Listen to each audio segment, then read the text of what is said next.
Hi, welcome. Grandma Honey here, and I have another story for you. This one's called All You'll Ever Need, and it's a wonderful story of acceptance. It's written by Max Lucado, and it's beautifully illustrated by Douglas Klaba. All right, let's get started. Years ago, there was a village in a desert land, and in this dry land, there was very little water. It seldom rained, but when it did, the people scurried about, capturing what they could in buckets and pots. Every drop was like purest gold. But even though the land was dry, the people were never thirsty. For nearby lived a kind man named Tobias, who owned a deep wellspring from which poured clear, cool water. And the people called Tobias the Water Master, and they loved him very much. He shared his treasure with everyone in the village. All they had to do was ask, and the water master would gladly let them dip into his well. "Drink all you want," he offered.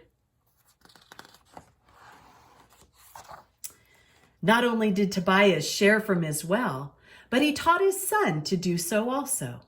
Tobias and his son Julian would help the people to dip their buckets and carry their loads, and day after day the people would come to the well. Tobias would smile and say, "Take all you need." And he would talk to the people about their lives. He would laugh with them and inquire about their hopes and dreams, while Julian helped them draw water for their families. Tobias was a kind friend, always ready to help the villagers. One day, the water master announced to the village, "My son and I are going away for a while. And while we're gone, my servant Elzevir will watch over the well, and he will give you all the water you need." And with that, the water master and his son turned and walked up the road leading from the village. The people were sad to see them leave, but they trusted Elzevir to supply their needs. And indeed, Elzevir did just what the water master said. Each day, when the villagers came to ask for water, he eagerly filled their buckets. And as he did, he told the people, "Take all you need. There's plenty of water for all." And for a time, the village went about its business as usual. But then one day, Elzevir noticed that the villagers were not grateful when they received their water. They just took their full buckets and raced away without one word of thanks. And this troubled Elzevir so much that he decided to stop giving water to everyone. He forgot the water master's kindness to all. Instead, he announced to the villagers, "From now on, I will not give water to those who aren't thankful."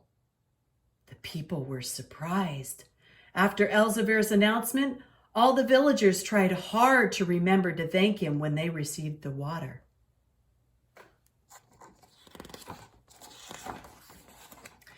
Sometime later, Elzevir noticed that some of the people were unkind to their neighbors and mean to their animals. And again, the substitute water master was bothered. He determined to give water only to nice people. "If you're mean to your animals or unkind to your neighbors, you will get no water," he announced. The people worked hard to please Elzevir so they wouldn't go thirsty.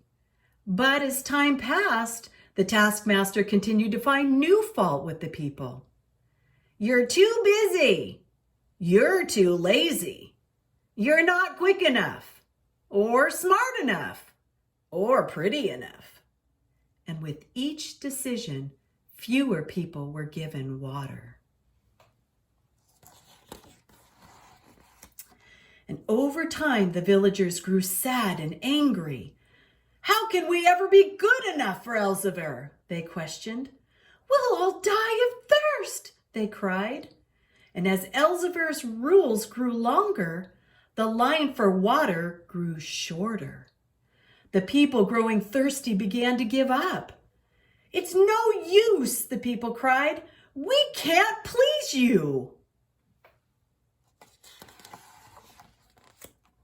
And in the midst of the shouting, a quiet figure approached the gathered villagers. Elzevir eyed the man suspiciously. "Another thirsty soul, no doubt," he growled. "Can you show that you're worthy of this water?"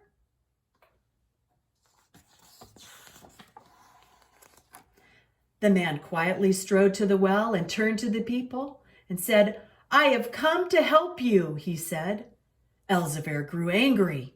"Just who do you think you are?" The man removed his cloak, and the villagers gasped.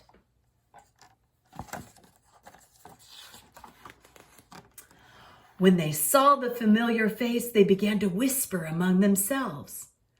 "I am Julian, the son of the watermaster. My father sent me to share the water with all of the people." And at that, the people cheered, and Elzevir became afraid.